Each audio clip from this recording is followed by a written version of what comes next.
ಇದೇ ತಿಂಗಳು 13 ಮತ್ತು 14ನೇ ತಾರೀಕು ಶನಿವಾರ ಭಾನುವಾರ ಮಳವಳ್ಳಿ ತಾಲೂಕಿನ ಗಗನಚುಕ್ಕಿ ಜಲಪಾತದ ಸೊಬಗನ್ನು ಜನರಿಗೆ ಬಡಿಸ್ತಕ್ಕಂಥ ಅಥವಾ ಅದನ್ನು ಇನ್ನಷ್ಟು ಪ್ರಚಾರ ಮಾಡ್ತಕ್ಕಂಥ ಜವಾಬ್ದಾರಿಯಲ್ಲಿ ಜಲಪಾತೋತ್ಸವವನ್ನು ಪ್ರತಿ ಬಾರಿ ಆಯೋಜಿಸಿದಂತೆ ಈ ಬಾರಿನೂ ಆಯೋಜನೆ ಮಾಡಿದ್ದೇವೆ.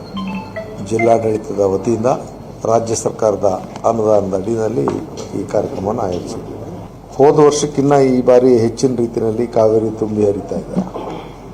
ಮಂಡ್ಯ ಜಿಲ್ಲೆಯ ಪ್ರವಾಸಿ ತಾಣವನ್ನು ರಾಜ್ಯ ರಾಷ್ಟ್ರ ಮಟ್ಟದಲ್ಲಿ ಇನ್ನಷ್ಟು ಪ್ರಚಾರಪಡಿಸ್ತಕ್ಕಂಥ ಉದ್ದೇಶ.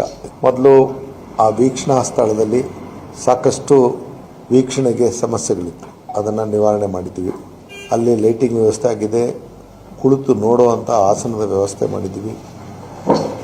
ಇಳಿದು ಮೇಲೆ ಹತ್ತೋದಕ್ಕೆ ವಿಶೇಷವಾದಂಥ ನೂತನವಾದಂಥ ಹಂತಗಳನ್ನು ಅಂದರೆ ಸ್ಟೆಪ್ಸನ್ನು ಕೂಡ ನಿರ್ಮಾಣ ಮಾಡಿದ್ದೀವಿ.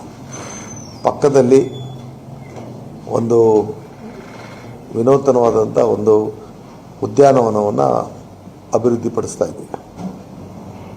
ಇನ್ನು PPP ಮಾಡಲಿ ಯಾರು ಬೇಕಾದ್ರೂ ಇಲ್ಲ, ಸ್ವಂತ ಒಂದು ರೆಸಾರ್ಟ್ ಮಾಡ್ಬೋದು, ವಾಟರ್ ಸ್ಪೋರ್ಟ್ಸ್ ಆ್ಯಕ್ಟಿವಿಟಿ ಮಾಡ್ಬೋದು, ಇನ್ನೂ ಹಲವಾರು ರೀತಿಯಲ್ಲಿ ಅಥವಾ ಅಕ್ವೇರಿಯಂ ಮಾಡ್ಬೋದು, ಏನು ಬೇಕಾದ್ರೂ ಮಾಡೋದಕ್ಕೆ ವಿಪುಲವಾದಂಥ ಅವಕಾಶ ಇದೆ ಅನ್ನೋದನ್ನು ಸಾರಿ ಹೇಳ್ತಕ್ಕಂಥ ಒಂದು ಪ್ರಯತ್ನ ಈ ಒಂದು ಉತ್ಸವ. ಈ ಉತ್ಸವದಲ್ಲಿ ಸಹಜವಾಗಿ ನಾಡಿನ ಪ್ರಖ್ಯಾತ ಕಲಾವಿದರನ್ನು ಕರೆಸಿ ನಮ್ಮ ಮಂಡ್ಯ ಜಿಲ್ಲೆಯ ಸ್ಥಳೀಯ ಕಲಾವಿದರನ್ನು ಮಿಲನಗೊಳಿಸಿದಂಗೆ ಬೆಳಿಗ್ಗೆ 11 ಗಂಟೆಯಿಂದಲೂ ನಾವು ಪ್ರಾರಂಭ ಮಾಡೋಕ್ಕೆ ತಯಾರಿದ್ದೀವಿ. ಒಂದು ಪ್ರೇಕ್ಷಕರು ಮತ್ತು ಏನು ಕಲಾವಿದರ ಲಭ್ಯತೆ ಆಧಾರದ ಮೇಲೆ ಕಾರ್ಯಕ್ರಮಗಳನ್ನ ಜೋಡಣೆ ಮಾಡೋಂಥ ಕೆಲಸನ ಮಾಡ್ತೀವಿ. ಸಂಜೆ ಕಾರ್ಯಕ್ರಮಗಳು ಹೆಚ್ಚಿನ ಆಕರ್ಷಣೆಯಿಂದ ಕೂಡಿರತಕ್ಕಂಥದ್ದು ಪ್ರತಿ ಬಾರಿ ನೀವೆಲ್ಲ ಗಮನಿಸಿರ್ತಕ್ಕಂಥದ್ದು. ಇನ್ನಷ್ಟು ಆಕರ್ಷಣೀಯವಾಗಿ ನಡೆಸಬೇಕು ಅನ್ನೋದಕ್ಕೋಸ್ಕರ 2 ದಿನದಲ್ಲಿ ವಿಶೇಷವಾದಂಥ ತಂಡ ಬರೀ ಮೊದಲು ಸಂಗೀತಕ್ಕೆ ಮಾತ್ರ ಅಷ್ಟೇ ಅಲ್ಲ, ಈಗ ಒಂದು ಹೆಚ್ಚಿನ ರೀತಿಯಲ್ಲಿ ಒಂದು ನೃತ್ಯ ಪ್ರಕಾರಗಳು ಮತ್ತು ಹಲವಾರು ರೀತಿಯ ಲೇಸರ್ ಶೋ ಇರ್ಬೋದು, ನಮ್ಮ ಫಾಲ್ಸ್ಗೆ ಲೈಟಿಂಗ್ ಇರ್ಬೋದು, ಈ ಎಲ್ಲವನ್ನು ವಿನೂತನವಾಗಿ ಮಾಡ್ತಕ್ಕಂಥ ಪ್ರಯತ್ನವನ್ನು ಇದು ಮಾಡಿದ್ದೀವಿ. ಅದಕ್ಕೊಂದು ಈವೆಂಟ್ ಮ್ಯಾನೇಜರ್ ಒಬ್ಬರಿಗೆ ಈ ಜವಾಬ್ದಾರಿನ ಕೊಟ್ಟದ್ದಲ್ಲದೆ ಜಿಲ್ಲಾಡಳಿತನೇ ಸ್ಥಳೀಯ ಕಲಾವಿದರ ಜವಾಬ್ದಾರಿಯನ್ನು ನಿರ್ವಹಣೆ ಮಾಡ್ತಾರೆ.